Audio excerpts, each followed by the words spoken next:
വാഴുവല്ലോ. ഇനി ഒരു അക്ഷരം വേണ്ടി ചവിട്ടി പൊണ്ടമുട്ടിക്ക് ഞാൻ. അവനൊരു അടികാരൻ. സിനിമയിലല്ല നീ ജീവിതത്തിൽ അടിക്കൊണ്ടിട്ടാ മത്തോലി. നാടകം കളിക്കുന്നവൻ എന്താടാ കുഴപ്പം? 2.5 മണിക്കൂർ തട്ടേക്കരുന്ന് ഡയലോഗ് തെറ്റാതെ പറയാൻ പറ്റോളൂ നിനക്കൊക്കെ? കണ്ടിടുന്നയൊക്കെ നിന്നെയൊക്കെ ഒടയതമ്പുരാൻ ഭൂമിയിലോട്ട് സിനിമാക്കാരനായിട്ടൊക്കെ ഇറക്കിയതല്ലേ? സിനിമാക്കാർക്ക് എന്താണ് 2 കൂടുതലുണ്ടോ? അതോ നിന്റെയൊക്കെ മറ്റടുത്തു നിന്നാണോ മൂലമറ്റത്തേക്ക് കറണ്ടു കൊടുക്കുന്നത്? ആനയുടെ അത്ര ബുദ്ധി ഉണ്ടെങ്കിൽ അവൻ അഭിനയിപ്പിക്കൂ. എന്നാ അബ്ദുൽ കലാമിനെ വിളിച്ച് അഭിനയിപ്പിക്കടാ. ചാൻസ് വേണ്ടിയും തെറികേട്ടും തെണ്ണിച്ചും തന്നെയാണ് എല്ലാവരും സിനിമാക്കാരനായിട്ടുള്ളത്. അല്ലാതെ നീയൊക്കെ വീട്ടിൽ ചെന്ന് ഏത് നടനാടാ നടനാക്കിയത്?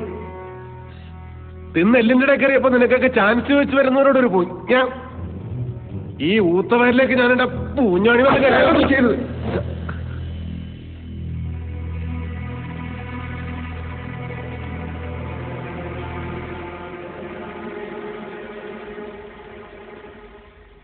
ഇനി പറയണം സാർ, എനിക്ക് അഭിനയിക്കാൻ അറിയില്ലേ?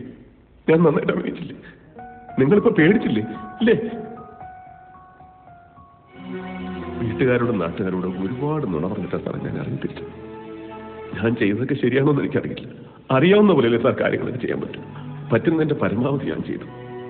എന്റെ കഴിവ് തെളിയിക്കാൻ ഇതിൽ കൂടെ ഞാൻ എന്താണ് സാർ ചെയ്യേണ്ടത്? എന്തെങ്കിലും ഒന്ന് ആയിത്തീരാൻ തിരിച്ചു പോകാൻ പറ്റില്ല സാർ. അടുത്ത സിനിമയിലെങ്കിലും എനിക്കൊരു ചാൻസ് തരണം സാർ. प्लीज सर, पिक्चर अभी भी बाकी है भाई.